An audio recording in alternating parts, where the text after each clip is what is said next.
যদি আপনারা কেউ 10 মিনিটে বাইক চালানো শিখতে চান তাহলে অবশ্যই ভিডিওটা দেখবেন। আমাদের কাছে একটা বাইক আছে পালসার। এই বাইকটা চালাতে গেলে আমরা কি করতে পারি? প্রথমত আমাদের জানতে হবে বাইকের কন্ট্রোলের জন্য কি কি থাকে। যেমন ধরেন বাম হাতে এটাকে ক্লাচ বলা হয়, ক্লাচ থাকে। এই ক্লাচটার কাজ কি? এই ক্লাচটার কাজ হচ্ছে যখন আপনি গাড়ির এটাকে ধরে রাখবেন গিয়ারে থাকা অবস্থায়, তখন গাড়ির পিছনের চাকার সঙ্গে কানেকশনটাকে ডিসকানেকশন করে দেবে। তখন আপনারা এটাকে ধরে রাখলেও গাড়ি পিক আপ দিলেও যাবে না। দ্বিতীয়ত ডান হাতে আছে হচ্ছে আপনার অ্যাক্সিলেটার বলা হয়। এটাকে আপনি যত টানবেন তত গাড়ির মানে আরপিএম বাড়তে থাকবে, স্পিড বাড়তে থাকবে। তারপরে আপনার ডান হাতে একটা ব্রেক থাকে, হ্যান্ড ব্রেকটা দুই রকম হয়, একটা হচ্ছে হাইড্রোলিক, একটা হচ্ছে ড্রাম ব্রেক।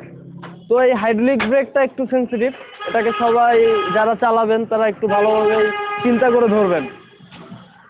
বাম পায়ে আমাদের একটা গিয়ার লিভার থাকে, মূলত এই গিয়ার লিভারটাকে আমরা দিয়ে গিয়ার চেঞ্জ করি।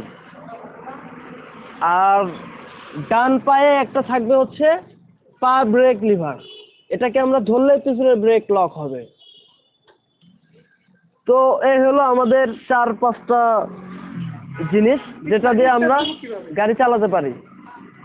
তখন আমরা কি করব? প্রথমে চাবিটা অন করব, তারপরে গাড়িটাকে সেলফ কিংবা কিক দিয়ে স্টার্ট করে নিব। স্টার্ট করে নেওয়ার পরে আমরা বাম হাতের এই ক্লাচটাকে চাপ দিয়ে ধরবো। চাপ দিয়ে ধরার পরে আমরা বাম পায়ের গিয়ারটাকে ফালানোর পরে আমরা যেটা করব, আমরা ডান হাতের অ্যাক্সিলারেটরটা এবং বাম হাতের ক্লাচটাকে ডান হাতের অ্যাক্সিলারেটরটাকে বাড়াবো একটু একটু করে, আর বাম হাতের ক্লাচটাকে ছাড়বো একটু একটু করে। তাহলে আমাদের গাড়ি আগে বাড়তে শুরু হবে। আর আমরা যারা বাইসাইকেল আগে থেকে চালাতে পারি তাদের জন্য ব্যালেন্স করা খুবই সহজ।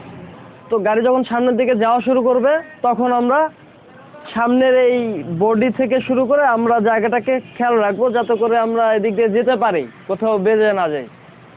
তারপরে আমাদের যখন একটু স্লো হওয়া প্রয়োজন হবে তখন আমরা অবশ্যই হাত এবং পায়ের ব্রেক আস্তে আস্তে করে এভাবে করে চাপবো, স্লো হয়ে যাবে। তখন আবার প্রয়োজন হলে আবার আমরা ছেড়ে আবার টান দেবো, দু হাত, ডান হাতেরটা টানবে, বাম হাতেরটা ছাড়বে। আবার যখন আমরা স্লো করা প্রয়োজন হবে বাম হাতের ক্লাচটাকে ধরবো এবং ব্রেকগুলো আস্তে আস্তে আবার করলে স্লো হয়ে যাবে।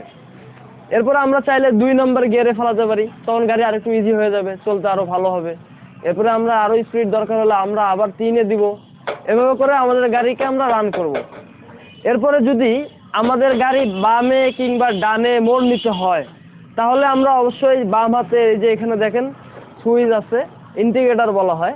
যখন আমরা এটা বামে দিব তখন এই যে বামের লাইট জ্বলবে সামনে এবং পিছনে। তো তখন মানুষ বুঝতে পারবে যে আপনি বামে যেতে চান, তখন আপনি বামে মোড় নেবেন। এবং ডানেও একই রকম, যদি চান তো ডানে দিলে আবার ডানে মোড় নিতে পারবেন। এরপরে যদি আপনারা গাড়ি চালাতে চালাতে টেনশন করেন যে আমরা আসলে পিছনে কিভাবে দেখব, পিছনে থেকে যদি কেউ আমাকে মেরে দেয় তখন আমরা কি করব? এই যে তখন আপনারা খেয়াল করেন এখানে বাম হাতে এবং ডান হাতে মিরর দিয়ে দিছে, গ্লাস, লুকিং গ্লাস বলা হয়। এই লুকিং গ্লাস দিয়ে আপনি দেখতে পারবেন পিছনে কারা আসতেছে, কি আসতেছে, কেন আসতেছে, আমরা কোন দিকে গেলে ভালো হয়। তখন আপনি এটাকে ফলো করে পিছনের সাইডটাকে খেয়াল করবেন। আশা করা যায় আপনার সামনে লোক থাকলে আপনি হর্ন করবেন, হর্ন মারতে পারবেন, এই যে কেন হর্ন আছে। এরপরে কাউকে সাইড দেওয়ার জন্য আপনি ইমার্জেন্সি চাইলে এই যে বাম হাতে আপনার পাস সুইচ থাকে, আপনি পাস করলে লাইট ফোকাস মারবে। তো মূলত এটাই হচ্ছে গাড়ি চালানোর থেরাপি। আপনারা একটু ঠান্ডা মাথায় যদি ভেবে যদি আপনারা বসেন ইনশাল্লাহ গাড়ি চালাতে পারবেন। এরপরে না পারলে অবশ্যই আমাদের কাছে আসলে আমরা শিখিয়ে দিতে পারবো, কেননা যদি আমরা আরো সামনাসামনি বলি হয়তো বা আরো ভালো সে বুঝতে পারবে। তাহলে কিভাবে আসবে আপনাদের এখানে? আমাদের এখানে আসতে গেলে প্রথমত আপনার জানতে হবে আমরা কোথায় আছি। আমরা 60 ফিট ছাপড়া মসজিদ 35/1 এখানে আছি। ওয়ান্ডারফুল মটরস নামে আমাদের একটা দোকান আছে, এখানেই আমরা থাকি। আর যদি আপনাদের প্রয়োজন হয় আমাদের ফোন নাম্বার নিতে পারেন, ফোন নাম্বারটাও নিচে দেওয়া আছে, আপনারা ওখান থেকে কালেক্ট করে নেবেন। হ্যাঁ, যদি আমরা এখানে কেউ মোটরসাইকেল ঠিক করতে চান তাহলে আমরা মোটরসাইকেলের সার্ভিসিং, ইঞ্জিনের বিষয়, এরপরে হচ্ছে টুকিটাকি স্পেয়ার পার্টস, আরও ইঞ্জিন অয়েল, হ্যাঁ, এরপর হচ্ছে বডিতে এবং মডিফায়ারও কাজগুলো আমরা করার চেষ্টা করি, আমরা সবই করেই। আপনারা চাইলে এখানে যে কোনো ধরনের মোটরসাইকেলের সমস্যা নিয়ে আসতে পারেন।